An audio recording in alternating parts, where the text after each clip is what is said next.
Orang-orang pada numpuk dan kejebak di jembatan ini.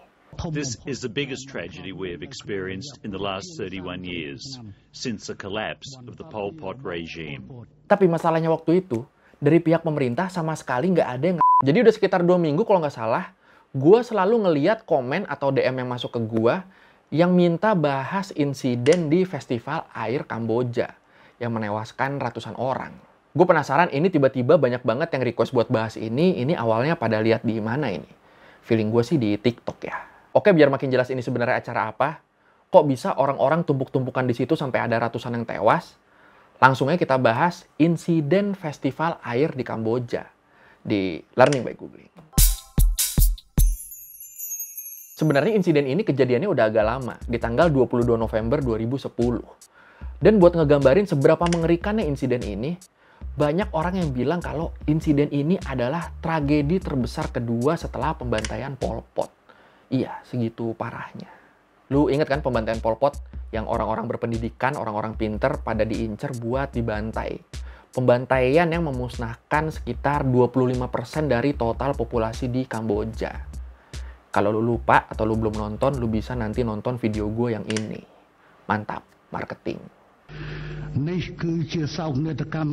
This is the biggest tragedy we have experienced in the last 31 years, since the collapse of the Pol Pot regime. Insiden Water Festival ini terjadi di jembatan yang menghubungkan daratan utama Phnom Penh sama Koh Pich, Diamond Island, Pulau Berlian. Pulau buatan yang dibangun di pantai Phnom Penh. Awalnya rawa-rawa doang tadinya Koh Pich ini. Dibangun sampai akhirnya jadi salah satu distrik paling estetik di Kamboja. Buat bisa ke Koh Pich ini, kita harus ngelewatin jembatan. Dan kalau gue lihat di Google Maps, ada sekitar 4 jembatan ya. Nah, kejadian di insiden Water Festival ini terjadi di jembatan yang paling atas, yang paling utara. Di situ kejadiannya. Orang-orang pada numpuk dan kejebak di jembatan ini.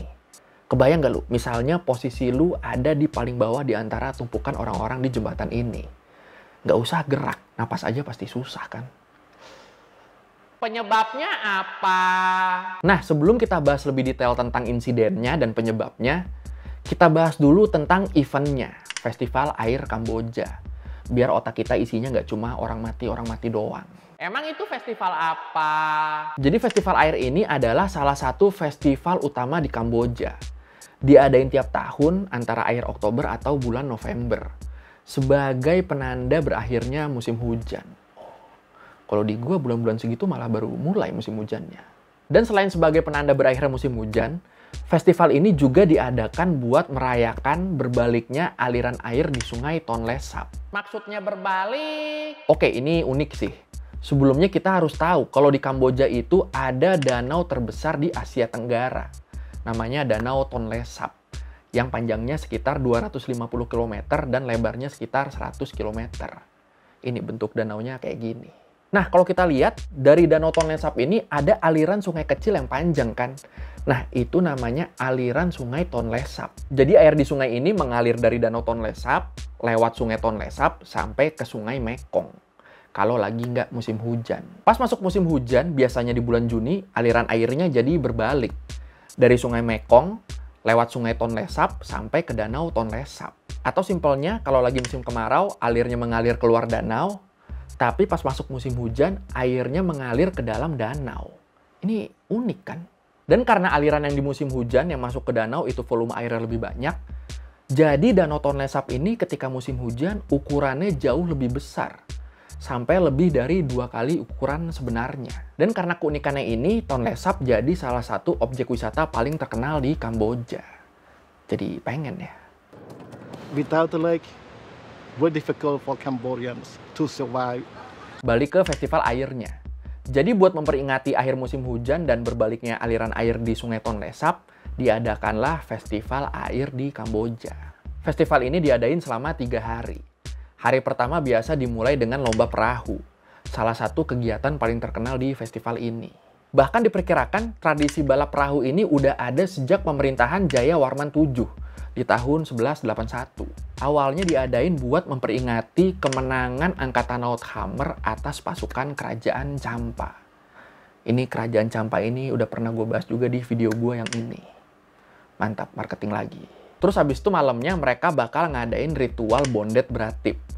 Ngelepas banyak lentera di sungai gitu. Sambil doa bersama mengharap kedamaian ke Dewi Gangga. Ini ritual ngelepas banyak lentera gini mirip Loy Krathong di Thailand ya. Habis itu mereka biasanya bakal langsung pesta kembang api. Ngerayain kemuliaan aliran sungai Tonle Sap.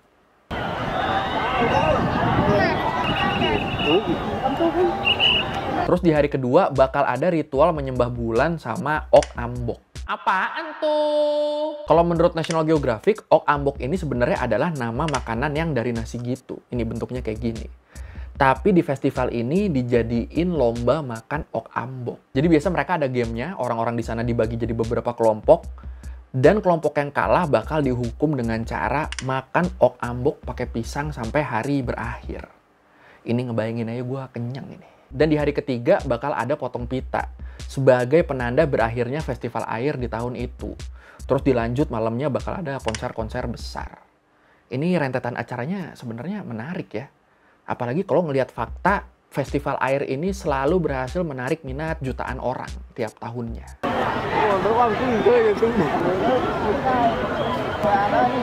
Udah jelasnya tentang festival dan budayanya, sekarang kita balik lagi ke insidennya. Jadi di hari ketiga festival air di tahun 2010 itu, banyak orang yang pengen nyebrang ke Koh Pich, ke Pulau Berlian tadi, buat nonton konser festival air hari terakhir di sana. Kalau menurut The Christian Science Monitor, diperkirakan hari itu ada sekitar 4 juta orang yang pengen masuk ke Pulau Berlian ini. 4 juta orang yang pengen masuk, tapi jembatannya tadi cuma ada 4 kan. Jadi ya udah pasti pada numpuk. Dan di jembatan yang paling utara tempat insiden ini terjadi, orang-orang udah stuck di atas jembatan itu selama berjam-jam. Sampai di sekitar jam 21.30, tiba-tiba orang-orang berlarian dan jadi chaos. Beberapa orang jatuh, orang-orang yang di belakang mereka nyandung mereka ikutan jatuh, orang-orang yang di belakangnya lagi nggak mau nunggu mereka bangun, tetap lari dan ada yang jatuh juga. Akhirnya ketumpuk-tumpuklah orang-orang di sana. Mereka nggak bisa keluar sama sekali, sampai akhirnya ada sekitar 374 korban meninggal dan 755 yang luka-luka. Ini gue taruh foto-fotonya, foto-foto di jembatan itu abis kejadian aja ya. Ini 2 hari setelah kejadian pun masih chaos kok pemandangan di jembatan itu. Banyak berserakan alas kaki sama pakaian-pakaian korban. Kalau lu mau lihat video kejadiannya, gue taruh di tempat biasa. Linknya ada di deskripsi. Abis lu nonton video ini, silahkan diklik aja.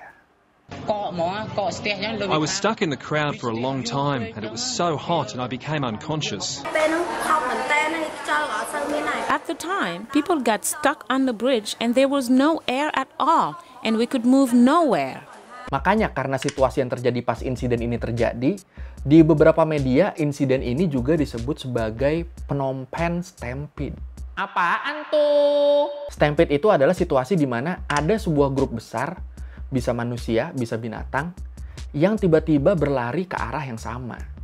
Bisa karena excited atau karena ketakutan. Kalau lu ingat di Lion King, bokapnya Simba kan mati karena dia jatuh ke bison-bison yang lagi pada lari karena dikejar haina-haina. Nah, itu stampede. Ini juga yang terjadi di festival air Kamboja ini. Semua orang tiba-tiba lari pengen keluar dari jembatan. Penyebabnya apa? Penyebabnya ada beberapa dan cukup simpang siur. Kalau menurut The Guardian, penyebab yang paling terkenal adalah tiba-tiba orang-orang yang berada di barisan paling depan ini pengen keluar. Sedangkan orang-orang yang berada di barisan belakang masih maksa pengen masuk. Akhirnya orang-orang yang ada di tengah itu pada kegencet. Chaos lah mereka di situ. Dan di saat chaos ini, banyak orang yang nyoba nyelamatin diri dengan cara manjat kabel listrik di sana. Makin lama yang manjat makin banyak, akhirnya kabel listrik ini putus. Kabelnya jatuh ke jembatan, nyetrum banyak orang di sana. Dan disebut kabel ini emang jadi salah satu penyebab banyaknya korban tewas di sana. Ini gila sih, gue ngebayangin chaosnya waktu itu merinding sih. Klaim kabel listrik sebagai salah satu penyebab terbesar juga didukung sama keterangan salah satu dokter yang ngerawat pasien-pasien korban insiden ini. Yang bilang kalau mati lemas dan sengatan listrik adalah 2 penyebab terbesar kematian di antara para korban. Tapi terus yang sengatan listrik ini dibantah sama pemerintah. Nah, kan? For the moment, we cannot release a report because we're waiting to speak to the survivors. Versi lain, menurut kesaksian wartawan Phnom Penh Post yang ada di lokasi kejadian, chaos ini awalnya terjadi karena polisi secara tiba-tiba nembakin water cannon ke arah kerumunan di jembatan. Semuanya panik, pengen keluar dari jembatan, pada lari, beberapa jatuh, dan ya udah, akhirnya kejadian. Kalau menurut The Sydney Morning Herald, insiden ini bisa terjadi setelah ada beberapa orang yang posisinya di tengah-tengah kerumunan, tiba-tiba mereka pingsan karena kehabisan napas. Dari situ orang-orang langsung pada chaos, langsung pada panik melihatnya. Terus dari Al Jazeera ada lagi versi lain. Versi yang bilang kalau di Pulau Berlian ini di hari itu juga lagi ada pernikahan besar. Undangannya masuk lewat jembatan di selatan dan diarahin keluar di jembatan di utara, tempat berlangsungnya insiden ini. Sama sekali nggak ada pembagian koordinasi di jembatan ini. Makanya akhirnya tamu undangan yang pengen keluar bentrok sama orang-orang yang pengen masuk, yang pengen nonton konser tadi. Akhirnya numpuk di jembatan, orang-orang yang pengen masuk, kejadianlah tragedi itu. Perhaps the bigger question that the government investigators will have to ask is of their colleagues who organised this event. We're told that when wedding functions take place on this island, this bridge is reserved for exits, one further downstream for the entrance. The fact that no such arrangement was made for this, a much bigger national event, was surely a contributory factor. Habis itu akhirnya pemerintah langsung melakukan penyelidikan lewat kesaksian para korban selamat. Di situ pemerintah juga janji buat ngasih sekitar 5 juta riel buat setiap korban tewas dan 1 juta riel buat setiap korban luka-luka. Ini terlalu murah gak sih? Dan akhirnya laporan hasil penyelidikan awal pemerintah dirilis 2 hari setelah kejadian di tanggal 24 November 2010. Hasilnya apa? Menurut hasil penyelidikan, orang-orang di atas jembatan ini tiba-tiba panik karena mereka ngerasa ada goyangan di jembatan ini. Takut jembatannya rubuh, akhirnya mereka pun pada lari, pada pengen buru-buru keluar dari jembatan. Dan ironisnya, bahkan sampai akhirnya mereka ketumpuk-tumpuk pun jembatannya sama sekali nggak roboh. Gimana kalau menurut lo, penyebab versi mana yang paling masuk akal menurut lo? Yang dari media-media tadi atau yang dari pemerintah? Silakan komen. During Pol Pot's time, they killed all my family. I am alone, and I only have one boy. I hope for the future that he can take care of me. But now he's dead before I am. Please help me. Yang bikin orang-orang kesel pada waktu itu, jadi masyarakat ini pengen figur-figur senior di pemerintahan ini yang dianggap bertanggung jawab sama insiden ini buat segera mundur. Biar penyelidikan bisa lebih bebas dan objektif. Ya, masuk akal dong. Tapi masalahnya waktu itu, dari pihak pemerintah sama sekali nggak ada yang ngerasa bertanggung jawab atas insiden ini. Ini kayaknya emang udah settingan pabrik pejabat-pejabat di Asia Tenggara ya, kayak gini tuh ya. Wali kota Phnom Penh jadi salah satu yang paling dikecam waktu itu. Karena pas dia lagi ngunjungin lokasi kejadian, sehari setelah insiden berlangsung, pas ngomong ke wartawan, dia ini bukan nunjukin penyesalannya, tapi malah terkesan kayak ngebela diri. Ini bener, ini kayaknya emang settingan pabrik pejabat-pejabat Asia Tenggara ini ya. We managed the crowds throughout Phnom Penh, he told us. It was only at this site that there was a problem. We must learn the lessons. Next year we will organize it better. Oke, sekian Rimba Googling kali ini tentang insiden festival air di Kamboja. Ini tragis banget sih ya, orang sebanyak itu bisa ketumpuk-tumpuk di satu jembatan gitu. Kalau lo mau revisi kali gue ada yang salah, atau lo mau nanya, atau lo mau nambahin yang gak ada di situ, bisa lo tulis di komen, kita diskusi di situ kayak biasa. Sekali lagi thank you udah nonton, jangan lupa like, comment, subscribe. Bye.